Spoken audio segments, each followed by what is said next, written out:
You're watching The Buzz, where we hit your faves with five rapid fire questions. And today we are buzzing with Aussie rock guitar icon Diesel. Welcome to the show. Thanks for having me. My pleasure. You're about to set off on a pretty extensive by request tour all around Australia beginning in August. Since you'll be opening the floor up to the audience and playing sort of some by request songs, who are your top three favorite artists that you like to cover? Mm. I think, yeah, Hendrix is always someone that when I pick a song of his, it just kind of it feels like a natural thing, and it also I can kind of occupy the space really. I like exploring it, and it just keeps. It's one of those. It's like the gift that keeps giving sort of thing. Yeah, I just don't get tired of playing any of his songs. Not that I get tired of playing any of artist songs. Really, I love doing covers, but yeah, probably a Hendrix song. Yeah, I mean, I've been known to cover all kinds of things. I even did a Taylor Swift song for Triple M for for this thing that they ran a couple of years ago, and yeah, it's much to some people's surprise. But yeah, I mean, a good song is a good song. So but yeah, in my set, I've got songs from the 1930s, like something like "I Only Have Eyes for You," which is yeah, a really ancient song for some people. And yeah, and if there's something like I've actually put on my request list, maybe something by Rihanna, like the Mickey Echo song that I loved the minute I heard it the first time. So yeah, there's a lot to there's millions of songs out there, as you know. So what I like to add a little bit of spice into my set by throwing things in. And on that sort of similar vein, what are some of the strangest requests that you've received throughout your career? Yeah, look, nothing too strange. I think people get really maybe sometimes they get really obsessed with if it, I've sensed that they're sort of like, you'd be perfect singing this song. You must sing this song. It's like, okay, maybe in your world, maybe in your mind. I'm always agnostic though. I always like to think, okay, what is it about the song that they think that I would be really good at singing it? I must investigate. I must explore. But yeah, I don't know. Thankfully, I haven't been thrown too many curveballs like that. Is there sort of a song that you would be like, "Oh, I don't know if I can even comprehend how I could rework that?"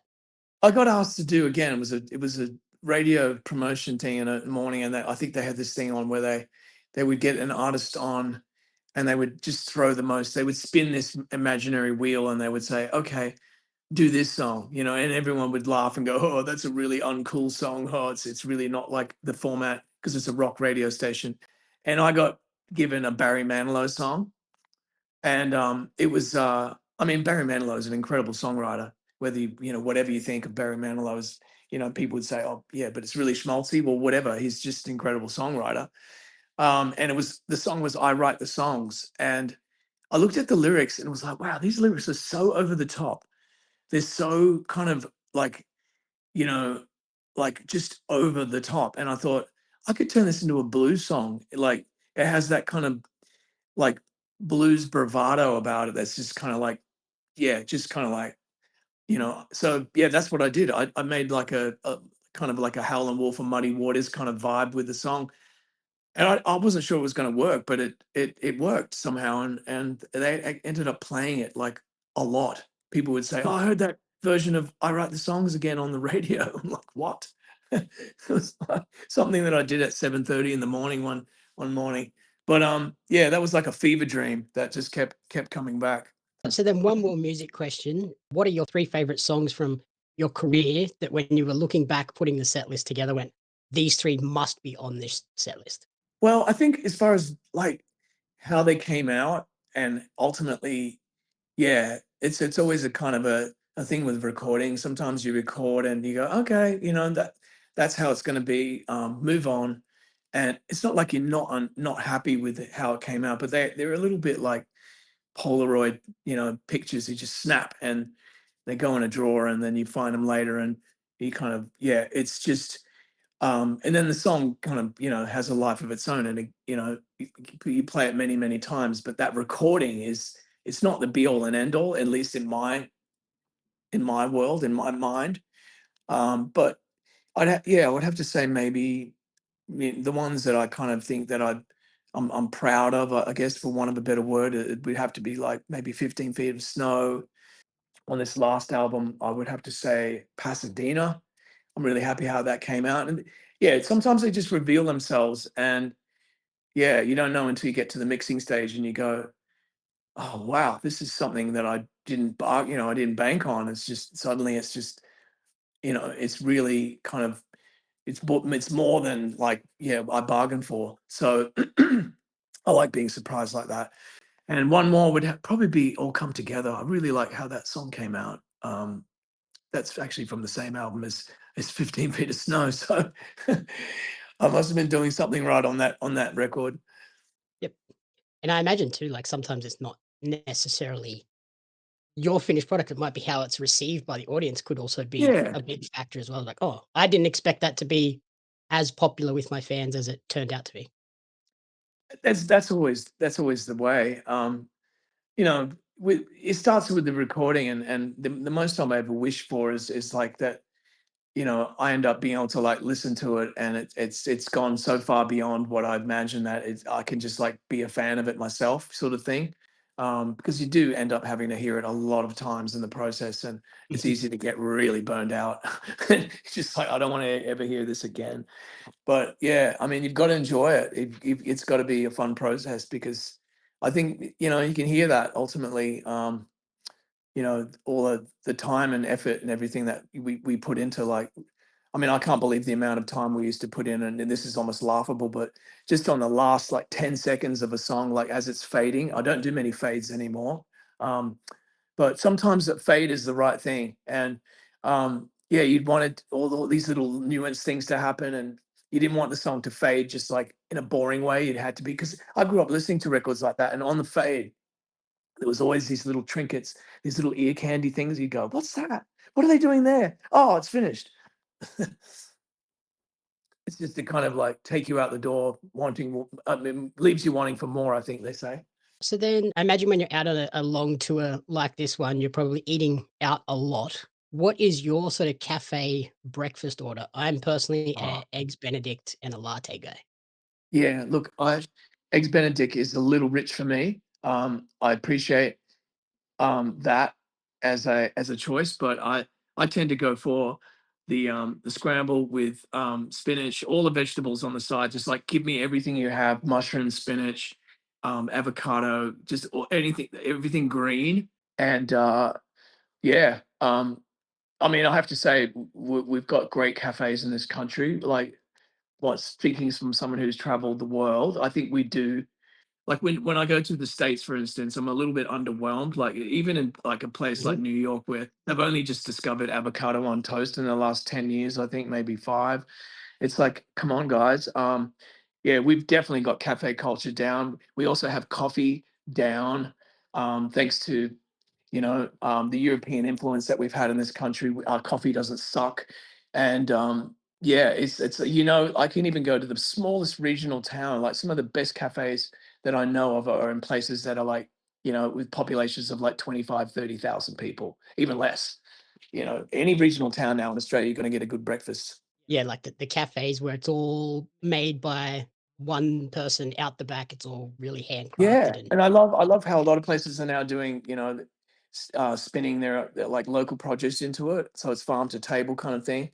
That's always a good thing.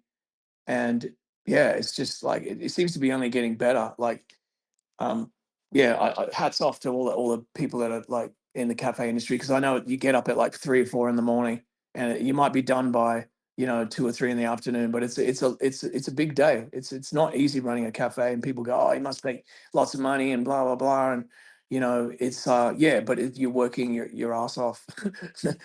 I know, because I've got my brothers in their hospitality, and so I know. as we close out, you've had an incredible career so far. Is there anything left on the bucket list that you wanna tick off before you hang up the guitar for that final time?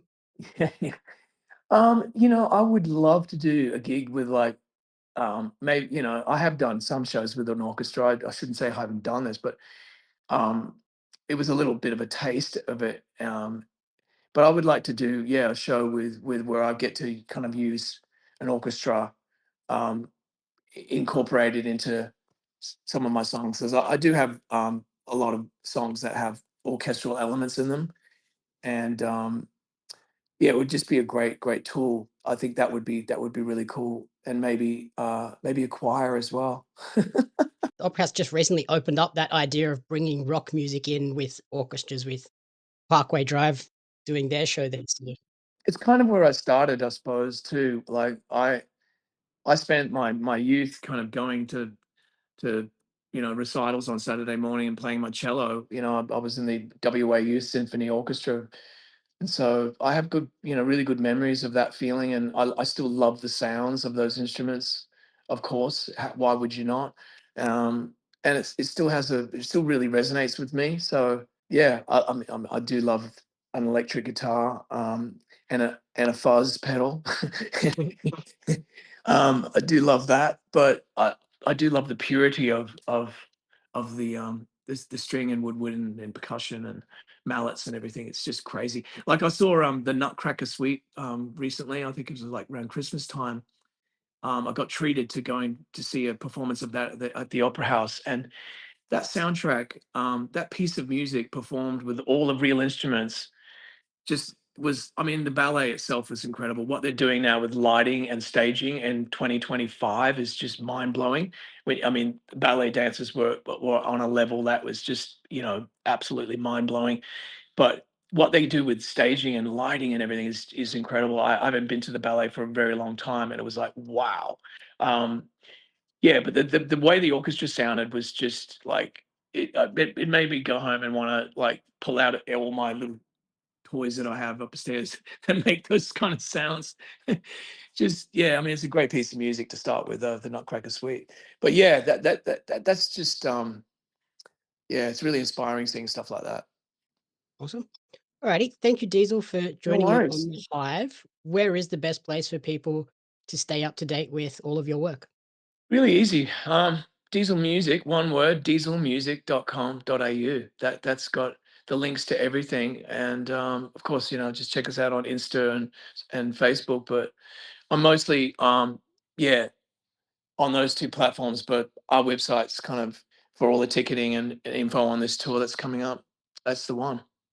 Great. Alrighty. That was the buzz with the Hive. If you want to see more details and more of your faves spilling the goods, hit follow and catch me on the Hive. Thank you, Diesel, for taking the time. Thank you. Cheers, buddy.